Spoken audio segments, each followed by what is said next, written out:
Hello, this is Ray Falkenberry, bringing you lesson number 4 in our Samurai Spirit, thanks to my buddy Lou, Samurai Spirit kind of series we're talking about, in which we're talking about physical, mental, emotional, spiritual aspects of martial art, giving you a little physical lesson, but giving you something to kind of discuss and think about in your mental, emotional side.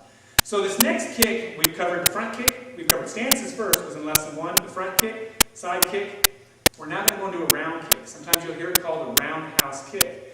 And folks, what I want you to understand about a round kick, we're going to cover some of these basic kicks as we go through our lessons, but what I want you to understand about a round kick is its variety and what we can do with this. In fact, we'll talk a little bit about the front, round, side, and hook kick in a moment. Will be our next lesson. But I want you to get a sense about the round kick. It's a fun technique.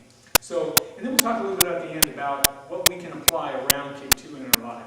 So the round kick is kind of a cool kick in a sense. It's in some ways for beginning students, it's almost like a lazy side kick in the sense that when we talked about the side kick, we talked about getting our knee crossed over, we get way over here, we get our heel turned over, we extend, we come back, and go down.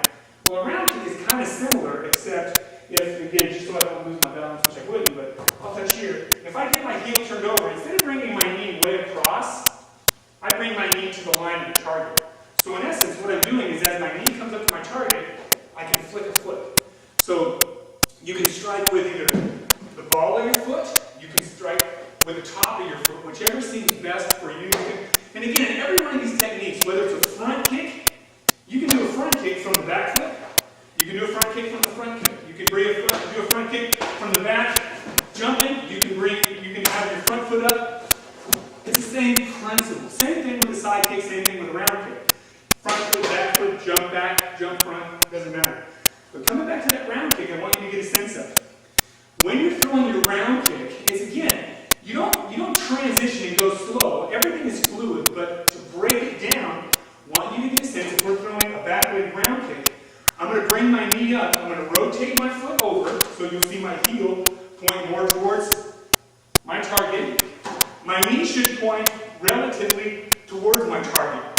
Versus the side kick, where you took it way across, a round kick is just taking to the target and flicking back. We're here, flicking back. Now in Muay Thai, they'll tend to not throw it and bring it back. They like to throw it and just bring it on around. Throw it as an inner crescent, however you want to do it.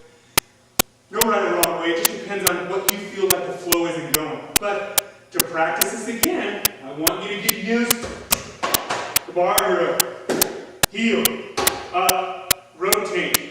I usually start this out by bringing my quad way back behind me, putting my foot in my buddy's face. If I'm in class, stretch out the quad, bring it to the position where it's in line, extend, 1, 2, 3. You can do it super slow, but that tends to get boring. The key is I want you to not do this. Don't crunch up. Try and think heel, knee, hip, head, in a line. Even though in fighting you may change, just try to think. Slow motion, keep the body in alignment. Round kick, great kick. This is also one you can easily double up. And I know in martial art we talk about balance enough to where you don't kick and then come over. The goal being, work your balance enough. You decide when you want to put your foot down. Work combinations and line tomatoes with front kick, side kick, round kick.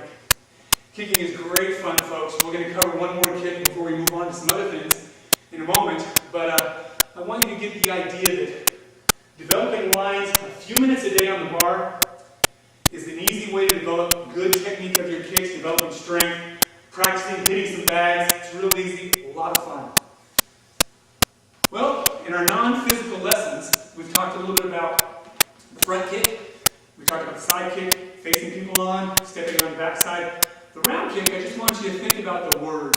And I don't do this in every class, folks, but I'm wanting just you to tie in for this series a physical lesson and something in life. And so I'm kind of doing this in a sense of just triggering some hopeful patterns of round kick, okay, round, go around, okay, go around. We talked about the sideways going in. Well, let's go round as in all the way around. Well, to me, all the way around may indicate the aspect of life. Let's go all the way through life. Let's make life full, round circle. And what I mean by that is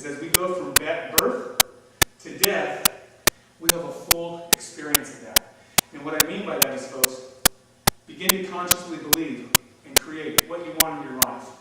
I truly believe science has already mandated this, discussed this. I'd love to share this with you for those of you curious. The quantum physics model. Folks, whereas we are co-creating everything that's happening in our physical universe.